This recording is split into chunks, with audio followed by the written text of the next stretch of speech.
Does this timeline make sense, right? And you can approach this from a couple different ways. For prosecutors, does it make sense? And for the defense, does it make sense, right? The defense is saying he's innocent, that he just happened to come upon this guy who was breaking into the house.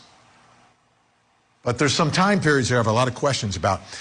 Need some help. Helping us with our investigation tonight, private investigator Lauren Vellucci and retired police detective, forensic educator Dr. Mike McCutcheon. Great to have you both here. Okay. Lauren, let's start with heading off to work, okay? He works for the IRS. He leaves at 7, but apparently gets a call at 7:37, and he's still at McDonald's. Wait, yeah, isn't that fast food?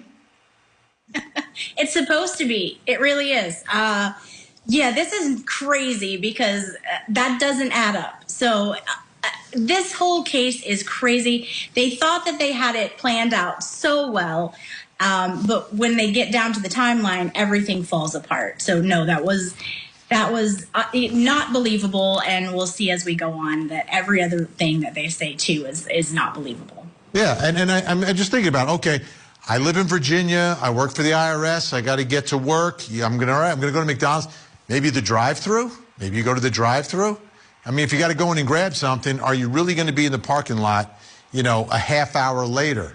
I don't know. Maybe I'm unreasonable here. Mike, here's what I want to ask you, Mike. To me, this is significant, right? Because there's an allegation that you have a staged scene here, right? To look like an attack by Joseph Ryan. Those 15 minutes between the 911 calls that don't really connect, those first 3, and then the one that finally gets through and they give him an address, is 15 minutes later.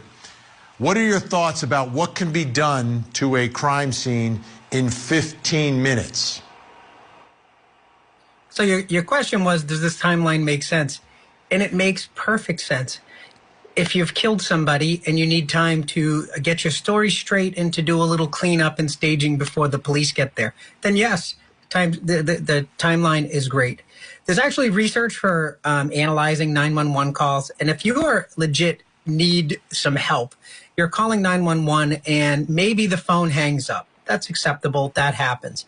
But to have 2 calls, they both hang up, and then a 15-minute break from their story is they came in, they saw this gentleman stabbing his wife, and they had to shoot him.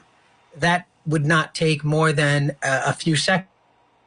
It takes a second to pull the trigger. But for 15 minutes, and there's no call for help, because remember, 911 call is supposed to be calling for help.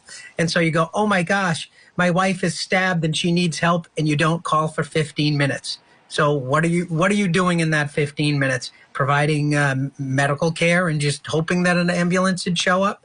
No, that 15 minutes is absolutely critical.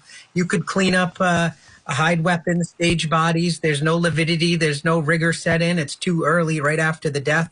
So you would be able to move those bodies around, clean the weapons. If you needed to clean the weapons for fingerprints, you'd be able to do that in 15 minutes.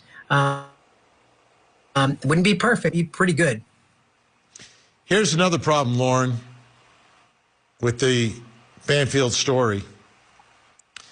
If you believe there's an intruder in your house and you have a small daughter and you have an au pair who's 20-some-odd years old from a foreign country, are you going to put them in the house where the intruder is, or are you going to get them away from the house where there's potential danger? You are an armed IRS law enforcement agent. That doesn't make sense to me, Lauren. Why he would want his daughter in the house if there's an intruder. Not one bit. And that is such a great point, Vinny. You're going to tell the ladies, right? She's a young lady, and then you have your precious child who's a little lady to stay outside, maybe even drive to the front of the neighborhood. You don't want them anywhere near something that is going to be potentially dangerous. So the fact that he brought them both in the house and then they left the little young child in the basement, unattended, alone, and went upstairs, the whole thing is ridiculous. That's just not what a man is going to do. By the way, you live in a beautiful neighborhood in a cul-de-sac. Neighbors look out for each other. You probably know one another. I would send, my babysitter with my child to the neighbor. Go next door. Go to Mr. Jones's house or Miss Johnson's house. Just get out. Have them call the police. It's okay. Great news. Lauren and Dr. Mike McCutcheon staying with us.